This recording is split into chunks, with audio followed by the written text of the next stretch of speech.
Oi, meus amores! Mais um dia, mais um vídeo e aqui eu estou para fazer esse processo junto com vocês, para trazer inspiração e também ser inspirada. É com muita alegria que eu tô aqui hoje para falar de um assunto que eu acho muito especial e super importante, que é justamente a transformação do feio no belo, né? E eu tô aqui, que vocês devem conhecer esse cantinho, se não conhecem ainda, eu vou mostrar um pouquinho mais, é o cantinho de leitura, que eu sempre trago um livro, principalmente um livro de conotação infantil, para esse trabalho, porque nada é por acaso, né? Os livros infantis trazem toda essa didática de uma forma tão fácil de entender. E eu acredito muito no poder da leitura de livros infantis para deixar esse planeta um lugar melhor, né? Porque se nós tivéssemos a mesma visão e nos tratássemos da maneira que nós tratamos os pequenos ou tentamos tratar os pequenos, talvez nós teríamos um pouquinho mais de compaixão com a gente, né? E seríamos um pouco mais claros e mais carinhosos com a gente. Então hoje, gente, eu venho de um lugar da onde, né? Do quarto da minha filha, literalmente. Eu acabei de acordar, não faz muito tempo que eu acordei, sentei aqui e pensei no dia de hoje. Eu vou mostrar pra vocês, pra ficar mais ilustrado, né, gente? O que tá acontecendo? Aqui é o cantinho da Sofia. Você nem dá pra ver direito, né?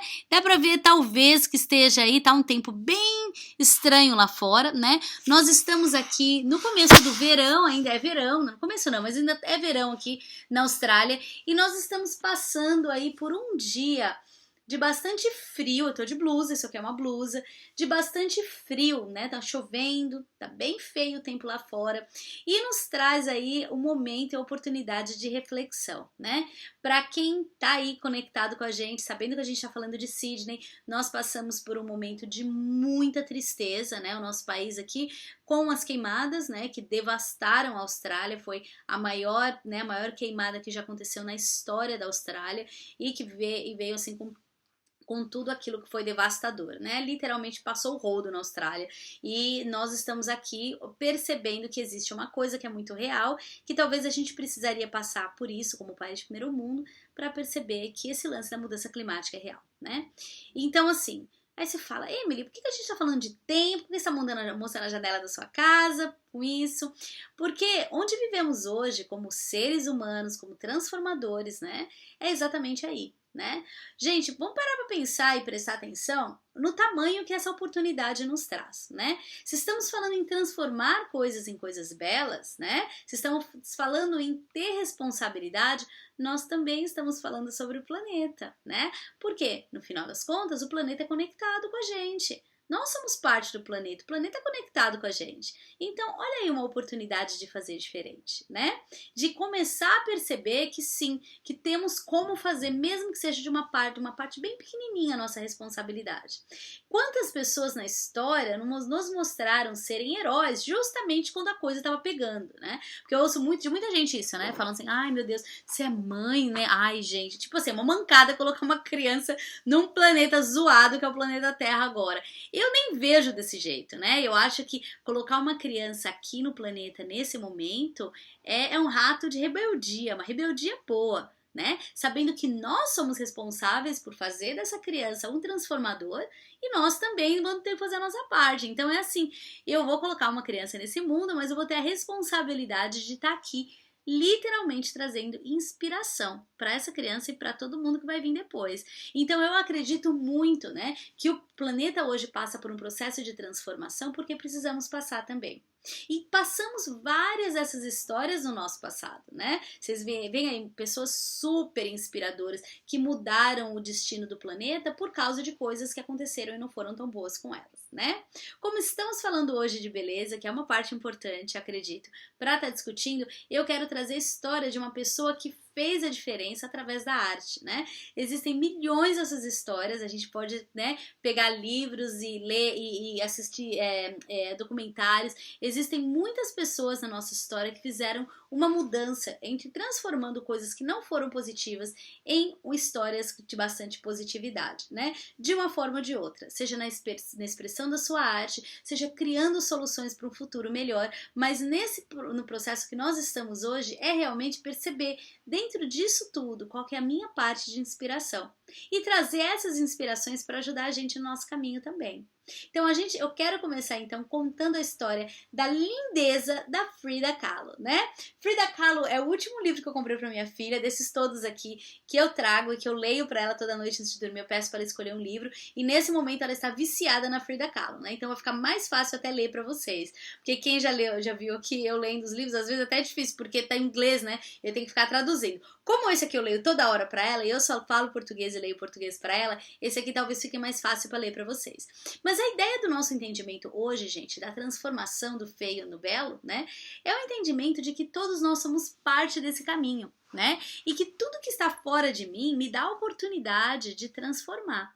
Então, uma vez que eu me transformo dentro da minha essência criativa, eu me torno inspiração e também ajudo quem está perto de mim a se transformar. Então, é transformar a minha vida em inspiração, seja ela, de novo, na arte, ou seja, fazendo alguma coisa que vai facilitar a vida das pessoas, é sentindo muitas vezes a presença daquele momento para conectar com a vulnerabilidade e aí sim entrar no processo da ação. Isso é um processo que a gente vai explicar daqui a pouquinho, tá?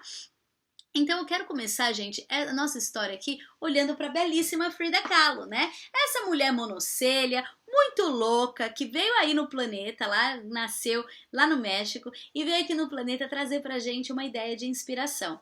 Esses livrinhos aqui, gente, principalmente esse que eu vou ler agora pra vocês, ele é um livro para criança, então ele é todo ilustrado para criança, com linguagem de criança, que eu acho que é perfeito, que a gente não precisa ler coisa difícil para entender mensagens que são muito simples, né? Essa daqui é uma dessas mensagens. Então, vou convidar vocês para entrar nesse livro comigo. Eu vou falar um pouquinho, então, o livro hoje é Das Pequenas Pessoas, Grandes Sonhos, da Frida Kahlo, que é escrito pela Isabel Maria Sanches Vergara e foi ilustrado pelo Ji Fan Eng. Então, assim, é uma graça, né? Essa coleção de livros, inclusive, gente, trazem várias pessoas inspiradoras, trazendo numa linguagem bem simples para os nossos pequenininhos. Então, se tá aqui na Austrália ou se tem aí no Brasil, aproveita e compra, porque é super especial, né? Eu sempre leio as declarações também, escrevi para Sofia, Sofia, meu amor, que esse livro te terá inspiração para continuar no caminho da arte e beleza da vida. Te amo, mamãe. Mamãe sou eu. Ai, gente, eu me morro de amor com os livrinhos que eu leio pra ela e compro pra ela.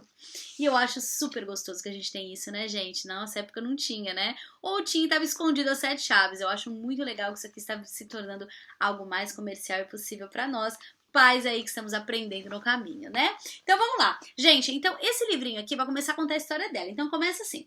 A Frida Kahlo, ela nasceu no México e só de olhar para ela, você poderia ver o quanto que ela é especial, né? Ela já era diferente desde pequenininha. Eu também assisti um outro filme da Frida Kahlo quando eu tava grávida da Sofia. Super indico, né? Que é uma figura importantíssima, eu acho, da nossa arte e que conta com um pouquinho mais de detalhe pra gente que é adulto, que pode entender um pouquinho mais, né? Com mais intensidade, mas vamos entender direitinho qual que é a história da Frida Kahlo numa linguagem bem simples. Então o papai dela com a máquina de fotos e a mamãe segurando uma cestinha de frutas.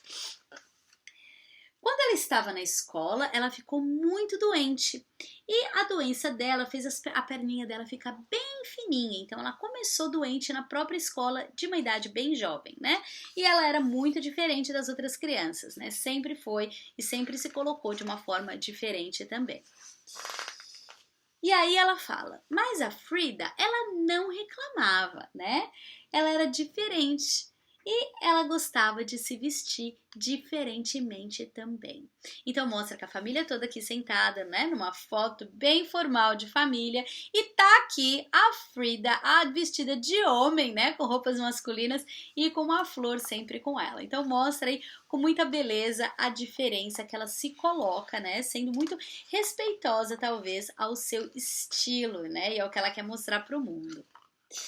Vamos lá. Então, um dia, o ônibus que a Frida estava bateu num carro e a vida como ela conhecia estava sendo mudada para sempre. Então, mostra a Frida aqui, deitada, né? O carro, isso aqui mostra bastante no filme dela, aquele com a... É Penélope Cruz? Eu não lembro. É uma daquelas maravilhosas artistas de língua espanhola, não lembro qual que é, mas mostra bem essa parte do acidente também, de como é que aconteceu. Foi bem trágico, né? O que aconteceu com a Frida, gente? Que a bichinha teve que ficar na cama, né? Ela não podia levantar da cama dela. E ela não era assim talentosa, tá? Então, como é que ela começou, né? Então fala que depois do acidente, a Frida teve que ficar na cama, né? E para ajudar a passar as horas, ela desenhava imagens, né, do seu pé.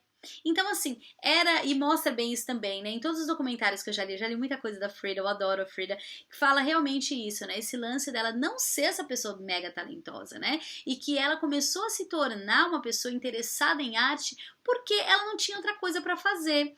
O tal do tédio. Temos um vídeo falando de tédio, de ideias criativas que vem com o tédio, né? E da pausa. Assistam, que é legal também. Então, esse daqui tá realmente falando, olha, não é que ela era essa pessoa mega talentosa, não, que a bicha não tinha tanto talento, né? Mas ela tava ali na cama, não tinha o que fazer, ela ficava desenhando o pé. Então, isso mostra com bastante clareza como é que começou a jornada da Frida Kahlo, né?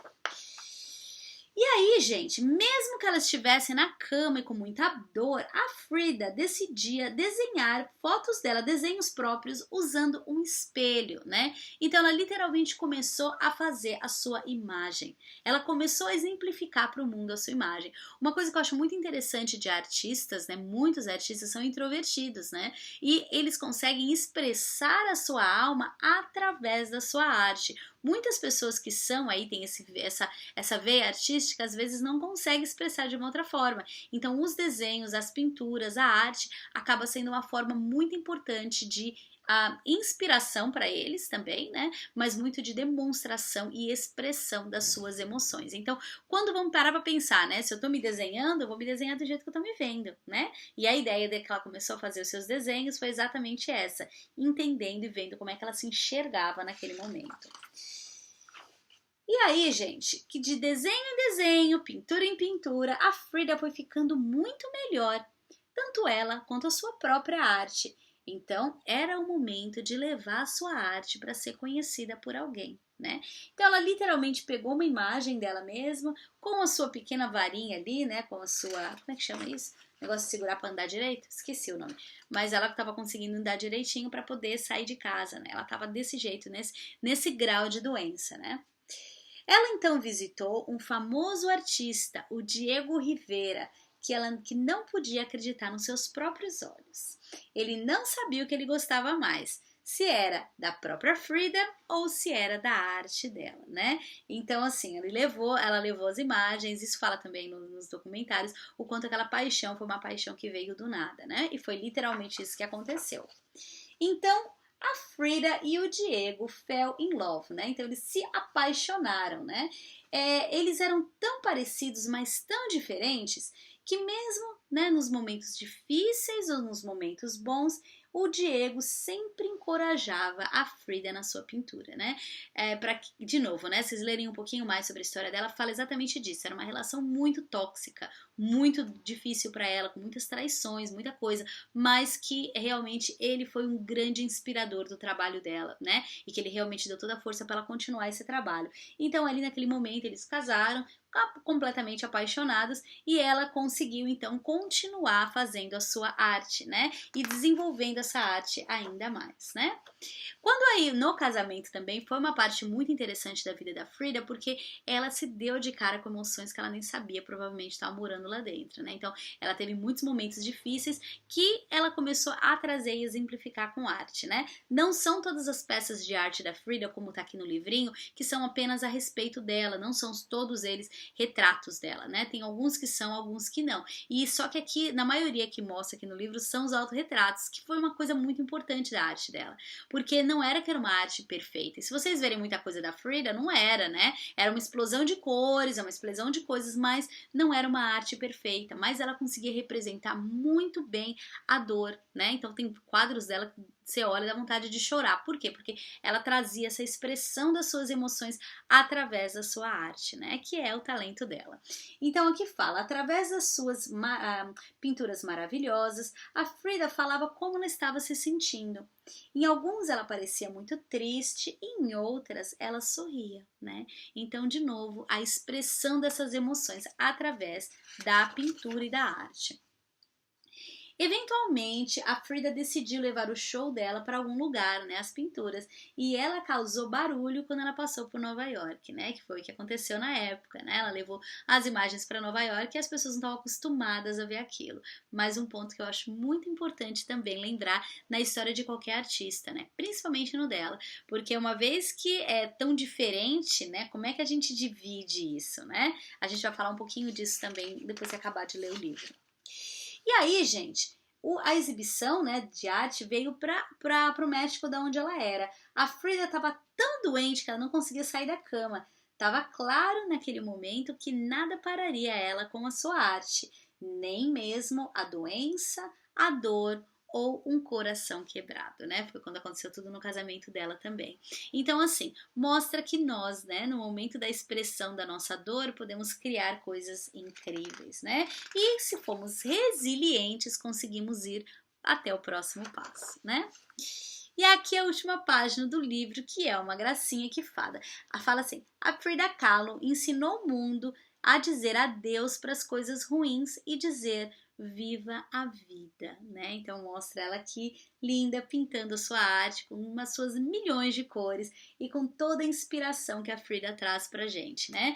E aqui no finalzinho do livro fala e mostra as imagens da Frida na cama, do jeito que ela era, o casamento com o Diego e tudo o que aconteceu, né? Então assim, e mostra aí no final do livro, gente, por favor, se tem esse livro aí onde vocês estão, comprem, porque tem muito livro especial, né? E eu acho que a ideia nossa também é trazer essa inspiração para os nossos pequenos, né? A gente está usando os livros deles, mas é importante para eles também. Então, obrigada, dona Frida. Então, gente, essa leitura, ela traz o que pra gente, né? Além do entendimento que a Frida, né, foi muito corajosa e brilhante, né? Traz pra gente o entendimento de que existem coisas no nosso caminho que acontecem que são completamente não controláveis, né? Que tiram, né? E que colocam a gente numa posição de bastante vulnerabilidade, né? Ou de algum problema que aconteça comigo em que eu realmente, se olhar só o problema, é só aquilo que eu vejo. Então eu acredito que essa leitura e a história da Frida traz pra gente uma coisa muito especial que fala sobre a resiliência, né? E sobre a verdade. A resiliência é o ato de nós conseguirmos continuar um processo, né? Mesmo com todas as portas fechando na nossa cara, né? Que isso é muito, muito, muito corajoso, né? Ser resiliente é ser muito corajoso. Essa insistência em alguma coisa que eu acredito.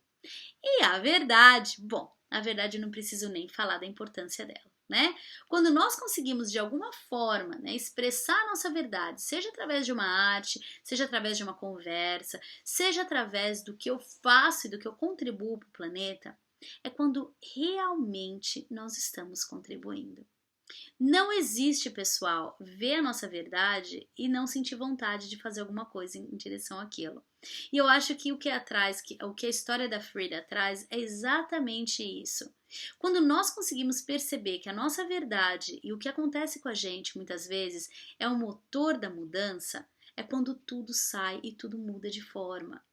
No caso da Frida, vamos olhar a história dela, gente. Criança, perna ruim. Sofreu um acidente, quase morreu, ficou numa cama praticamente aleijada, né?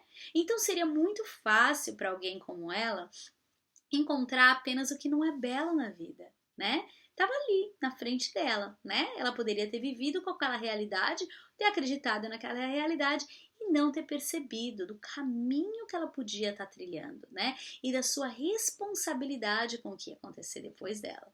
Alguns de nós, gente, percebem essa responsabilidade e falam: farei diferente, porque eu preciso ser responsável por isso. Então, eu quero fazer diferente, eu quero inspirar. Agora, gente, muitos de nós não andam nesse caminho. Muitos de nós apenas sentem e fazem aquilo que a sua alma está pedindo. E isso também é contribuição. Porque vamos lembrar de um princípio muito básico. Nós não vivemos a vida para ela ser um show de Truman, para mostrar para os outros o que a gente está fazendo. Essa não é a ideia da vida. A ideia da vida é uma ideia de amor e respeito próprio. Porque quando eu me respeito, eu percebo muitas vezes o que eu tenho que fazer para mudar a minha realidade. para ver na minha realidade algo que vai me ajudar a passar dela e me sentir melhor comigo mesmo. Para sentir que aquela responsabilidade que de repente aconteceu na minha vida vai também inspirar os outros a fazer diferente com a vida delas. Mas nós não vivemos uma vida para fora. A nossa vida, ela tem que ser vivida para dentro. E as oportunidades que a vida nos dá de criação, de cocriação e de mudança são inúmeras e acontecem o tempo todo. Mas nós temos que estar preparados e abertos para essa realidade. Porque senão, gente, a gente não vê, a gente não enxerga aquilo. Porque aquilo não está sendo dito para mais ninguém, aquilo está sendo dito para o nosso coração. Para mim, inspiração de verdade é ser honesto com a gente. É perceber tudo aquilo que nós precisamos fazer para nós. E uma vez que fazemos com amor e respeito com a gente, nós inspiramos todo mundo ao nosso redor. A importância da inspiração, ela mora na verdade. Se eu estou tentando viver uma vida de inspiração para mostrar para o outro, de alguma forma, essa inspiração não é real. Porque ela não está vindo de dentro da nossa alma. A gente cai naquilo, também já falei no outro vídeo, do que é ser espiritual, se está na moda, se tem um template, né, ou tem aí um modelo do ser espiritual, que é fazer a yoga, que é não comer carne, isso aí não é viver pra gente, isso aí é viver pro outro. A verdadeira inspiração, gente, de transformar os nossos caminhos, mora dentro da gente. E ela tem que ser feita por dois motivos, por amor e por respeito a nós. Então, as histórias de inspiração que nós vemos, de verdade, são essas assim. Essas histórias que elas são verdadeiras e elas trazem uma essência muito importante com elas. Eu adoro a Frida, como eu falei no começo do vídeo, por vários motivos, mas uma das coisas que eu mais amo nela é uma dualidade que ela tem. Né? Então, se vocês têm até o filme mostrou um pouco disso, o livro fala mais, mas o filme mostrou esse lance dela ser fraca e forte, né, ao mesmo tempo, verdadeira e às vezes fingir que não está acontecendo com ela. Então, essa dualidade que todos nós temos como seres, né, a pessoa pensa às vezes, eu não tenho que ser forte, então eu tenho que passar por cima de tudo, eu tenho que fazer desse jeito. A força não mora aí, gente, a força mora na verdade, e a verdade é dúbia, ela tá sim, muitas vezes, pendendo para um lado, mas às vezes pendendo para o outro, até a gente parar e prestar atenção no que é nosso dali. Nós vivemos num mundo social em que existem muitas pessoas que às vezes a gente acredita que está passando a história delas. Mas a história nunca é do outro, meus amores. A história é sempre nossa. Não existe passar pela mesma história igual o outro passou. Podemos sim nos inspirar pela história do outro, mas seguir a receita do bolo de ninguém vai funcionar. Tá aí o porquê que eu não acredito nos 5 passos da felicidade, né? Que assim, life coach, eu super respeito, super amo esse trabalho, mas assim, não dá pra dizer pro ser humano, para um outro irmão, que é assim que resolve um problema, porque não é. Só transformamos o feio em belo quando ele é verdadeiramente entendido pela nossa alma. Onde nós percebemos exatamente a nossa responsabilidade, não é com o mundo, não, é com a gente primeiro. Então, para que eu seja respeitosa comigo, eu preciso estar me ouvindo. Eu preciso estar transformando isso em belo. E a Frida faz isso com muita beleza, mas os meus clientes fazem isso todo dia, com a vida deles também. Eu ouço histórias, eu vejo pessoas e eu acredito no poder do ser humano toda vez que eu estou atendendo. Porque as histórias que eu já ouvi aqui, gente, são muitas. E elas vêm de muita e muita e muita inspiração. Por exemplo, tem pessoas que transformam e conseguem transformar por uma questão de sobrevivência doenças super difíceis em presentes divinos. A gente já viu isso? Eu vejo isso todo dia. Eu já vi pessoas que tiveram que passar pelo câncer. Eu tenho clientes que passaram pelo câncer, que eu fui lá fazer trabalho voluntário, que eu fui lá olhar esses clientes no hospital. E quando eu cheguei lá, eu não encontrei a mesma pessoa que eu estava olhando antes. Porque essa pessoa entendeu que ela precisava transformar aquela história e que a responsabilidade de transformação é só dela. E no processo de transformação disso e dessa visão é que eu consigo estar inspirando os outros a fazer da vida deles também uma obra de arte. Mas, de novo, tem que começar com a gente. Então, como eu sempre conto, né, vocês sabem talvez um pouquinho da minha história, da onde eu comecei, de tudo que aconteceu, como é que eu transformo isso na minha vida? Como é que eu faço isso todos os dias? De novo, é uma visão muito particular, né? Eu lembro que quando, assim, na minha vida pessoal, eu já tive vários momentos em que as coisas ficaram muito feias, mas que eu consegui transformá-las em algo muito bonito. São as minhas obras de arte na minha vida e na minha história que são muito especiais. E quando eu lembro delas, eu lembro com um belo sorriso no rosto. Eu sinto uma vez, né, quando, claro, que eu acho que um dos fatores mais marcantes da minha jornada foi o término do meu relacionamento anterior ao meu marido, né, que foi uma coisa muito difícil, foi muito tempo e tudo mais. E eu lembro muito bem, né, que uma vez, até numa conversa que eu tava tendo com meu ex, bem no final da relação, quando as coisas já não estavam bem, ele olhou pra mim e falou assim pra mim: você está triste, né? Você está uma pessoa triste. E eu lembro ouvir aquilo, gente, aquilo foi tipo uma facada no meu peito, né? Porque eu não sou uma pessoa feliz o tempo todo, não é isso, né? Nem quero ficar segurando uma emoção pra ser minha o tempo todo, porque eu sei que as emoções são impermanentes, mas ouvir que você está vivendo num estágio de tristeza de alguém que naquele momento me conhecia muito bem, foi super difícil pra mim. Porque eu ouvi aquilo e eu falei, eu estou nesse lugar, eu estou nesse espaço. E foi uma das últimas conversas que nós tivemos até o fim do relacionamento, né? Em que, quando ele saiu, eu falei pra ele: olha, se você sair de casa, eu não vou estar aqui, eu tenho certeza que isso vai acontecer. Eu acho que nem eu acreditava, né? Mas eu tava super pronta pra não estar mais ali, porque eu tinha tentado tudo que eu podia naquela relação, né? E hoje eu entendo a beleza disso tudo, né? Precisava ser do jeito que foi, precisava ter doído do jeito que doeu, para não só me ajudar a entrar no meu caminho da espiritualidade, mas para abrir as portas para a família maravilhosa que eu construí hoje, né? O meu marido, minha filha e todas as pessoas incríveis que entraram na minha vida desde que eu estou nessa relação. Então, assim, foi muito interessante, assim, ouvir que eu estava sendo triste, né? E o quanto que aquilo e aquele feedback, né? Aquela resposta dele me colocou para pensar. E eu lembro na noite que ele me falou aquilo, de eu indo pra cama, eu lembro como hoje, que eu fui pra cama, eu deitei e eu falei assim: eu estou triste, por um tempo até maior do que eu gostaria de estar, mas eu não sou triste. E a partir de hoje eu vou transformar essa tristeza em beleza. Essa vai ser a minha obra de arte. Eu nunca esqueci que eu fiz essa promessa pra mim. Essa situação vai ser minha obra de arte e eu vou fazer o melhor que eu posso dela. Eu lembro direitinho. E eu lembro que passaram pouquíssimos dias até a gente realmente decidir. E quando tudo acabou, eu tava numa situação que eu tava muito melhor do que eu achei que eu fosse ficar. Mas basicamente, gente, naquele momento, quando eu fiz a escolha de fazer aquela mudança era importante pra mim, né? Eu não queria ser essa pessoa, porque eu não era, né? E assumir um papel e uma carapuça que não era minha só me trazia tristeza. Eu estava pronta para deixar aquela história aí. Eu estava pronta para transformar aquele final em algo muito mais bonito. Talvez naquele momento eu não ia conseguir. E não consegui mesmo, né? Porque foi difícil pra caramba. Mas naquele momento eu não conseguiria. Mas eu estava fazendo um pacto comigo. Um pacto de transformar tudo que fosse feio em algo belo.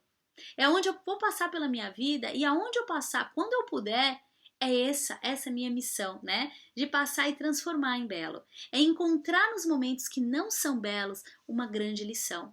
E transformar isso para que toda vez que um problema apareça, eu consiga vê-lo como oportunidade de crescimento e não como uma quebra.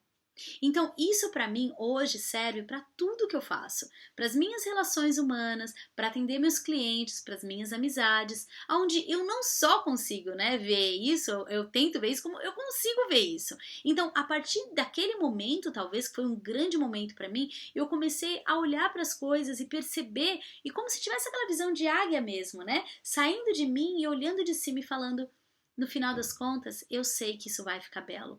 Porque eu vou construir esse belo. Não é da responsabilidade de ninguém fazer isso por mim, mas minha e todos os dias. E se eu não tiver a responsabilidade ou entender a minha responsabilidade nessa construção, eu vou estar sempre sendo vítima de uma história. Ser vítima da minha história? Jamais, jamais. E eu tô aqui para construí-la e para transformar tudo que não esteja belo em uma bela arte. Porque essa é a minha vida. Então, gente, com essa reflexão, a pergunta volta pra gente. Nesse momento da minha vida, com o que eu tô passando agora, com a tristeza que tá me assolando, com a quebra que eu tô passando, com a ruptura, eu tô conseguindo ver beleza nisso? E se eu não tô, tá tudo bem. Mas eu faço hoje um pacto comigo de transformar isso em algo que seja uma obra de arte. Obra de arte não é perfeita, mas é bela. E a nossa vida tem que ser bela, de acordo com o que a gente queira fazer, porque ela é nossa.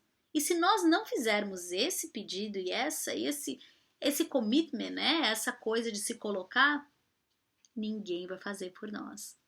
Porque a nossa vida é problema, mas também é solução nossa. Então vamos pensar nisso.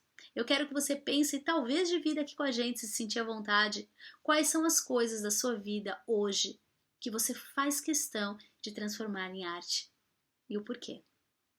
E também, claro, para continuar esse processo, nossos vídeos, para que a gente continue tendo gás para continuar esse trabalho, traga os amigos, né? Sigam a gente, sigam a nossa página, fiquem aqui com a gente porque a gente vai trazer e continuar trazendo muita coisa, muitos aprendizados, não só meus, mas que eu também tenho a honra de enxergar e ver todos os dias. Que as histórias que eu conto aqui, gente, são reais, porque essa é a nossa terapia real, com todo orgulho do planeta.